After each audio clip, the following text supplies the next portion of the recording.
The senators and representatives before mentioned, and the members of the several state legislatures, and all executive and judicial officers, both of the United States and of the several states, shall be bound by oath or affirmation to support this Constitution, but no religious test shall ever be required as a qualification to any office or public trust under the United States. So break that down. I think that breaks down into two parts here. Yeah. Everybody who is an elected official, both at the federal and state level, or an executive or judicial officer, and that includes the Army, technically. The military is technically executive members. And state governments and, anyone with state office, they're all bound to uphold the Constitution of the United States. So, they're not allowed to try to take away your constitutional rights by constitutional law. And I think we brought this up with the presidential speech, but oath or for affirmation. Or affirmation. You can do either. If your religion says no oaths, then you can do an affirmation. It's fine. That is perfectly valid. Especially the next part, because no religious tests. No religious test shall ever be required. Any office in the United States. And that means both that you can't be required to be a member of a specific religion, and that you can't be required to be religious. The courts have actually been fairly firm about this over the years. Despite what people think that we're a Christian nation want us to believe. Right. We are not a Christian nation. The Constitution says you can have any faith that you want. Nobody can tell you what to believe or what not to believe to be a member of the government. I mean, so far all our presidents have been Christian religious, give or take. Yeah, in practical terms, it's at this point in our history impossible for a non-Christian to be president because not enough people will vote for them. See, also, Obama is a secret Muslim. Yeah, because I have doubts about the true Christianity of Trump, give or take, but that's my opinion. I have doubts about the true Christianity of Obama. I think Obama is, if anything, an agnostic. Yeah. And I'm fine with that. Yeah. But I think he acted more like one than Trump ever did. Well, yes, he definitely did. And obviously our most Christian president ever was Jimmy freaking Carter, but that's not a conversation evangelicals want to have. But legally speaking, you can be of any religion or none and hold any office in this country's government under the Constitution.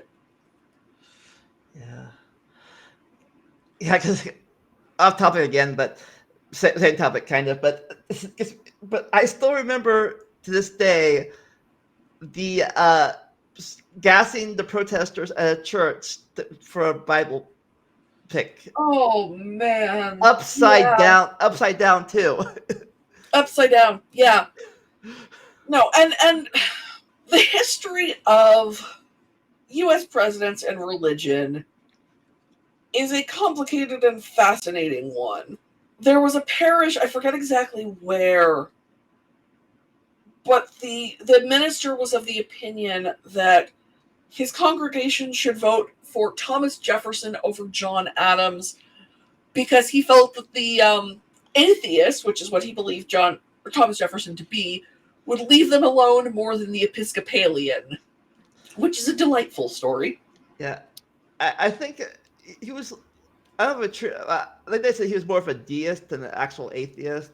Well, Thomas Jefferson. Another story that I like to tell because it's funny is that he published an edition of the Bible that left out what he called the obvious exaggerations of Jesus's biographers, which included the resurrection as one of the things it left out. So I don't think he was an atheist, but he certainly was not what a lot of people would think of as a Christian either. The people who signed the Constitution, the people who wrote the Constitution, were by and large, at least culturally, Christians.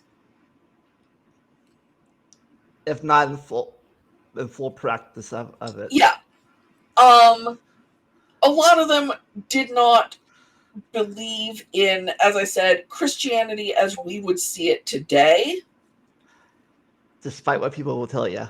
Oh, God, yeah. But they did believe in, you know, they had been raised in Christian families. And if they went to a church on the regular, which not all of them did, it was a Christian one. George Washington was, I believe, technically like a member of the board or something at his local church, but it's because it was as much a social position as anything else. And, you know, it's this whole thing about, like, yeah, the culture that they were in for most of the founding fathers was heavily, heavily Christian. How much any given one of them actually believed in it is its own separate conversation. Yeah. But there were deists and there were Episcopalians and there were Presbyterians and, you know, what have you. And maybe some Catholics there from Maryland or Quakers. I believe there was a Catholic.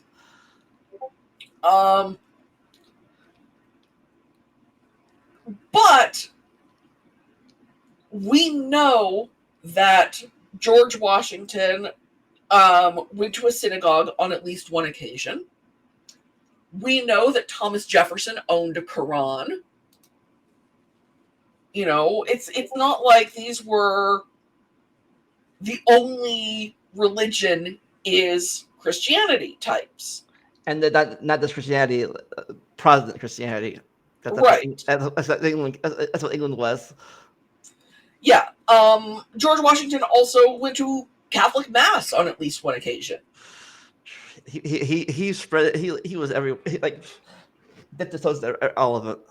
Yeah. He didn't take the sacrament because he couldn't, because he wasn't a Catholic. But he did go. And so it was a very strongly held belief that your faith was between you and God. There wouldn't have been a man there who didn't know that his faith would have made him ineligible for service under the laws of somewhere. Presbyterians wouldn't have been able to hold office in Maryland, in Massachusetts, and the Episcopalians couldn't have held office in a lot of the South where you had to be Baptist and what have you. Yeah. They knew. And I think a lot of states or people want to overturn this part, make this part of the Constitution overturned too.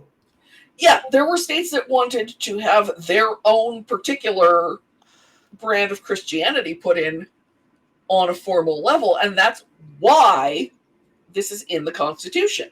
And why I'm guessing whether we passed the First Amendment too. Yes. To sanctify that in the better law. Yeah, it was very, very important to, again, most of, if not all, of the Founding Fathers that no one religion be in control, because they came from a country, their ancestors came from a country with a monarch who was the head of the church. And if you weren't Church of England, there were fines. You could, in theory, go to jail for not believing the same thing. And even that means exactly the way we talked about this in our Mayflower Compact, that Pilgrims and the Puritans. Yeah. It wasn't even just, you have to be a Christian. It was, you have to be a Christian who is a Christian in this very narrow, specific set of ways. Not only Church of England, but the Church of England as the king saw it. Exactly. And the Founding Fathers, by and large, were enormously opposed to that concept because they were rationalists, a lot of them, who were very strong believers in the idea that you have to decide these kinds of things for yourself. It's not on an outside force to make these choices for you. And it's certainly not the position of the government to tell you what to believe. And hopefully it'll stay that way. Well, that is a much tougher fight than I think a lot of people realize to make it not be. Because you do have, you've got the First Amendment, but you've got this section. It's written into the actual document itself. And we talked about how hard it is to pass a constitutional amendment. You can't just executive act your way through this. You will not get a supermajority to overturn this in the United States.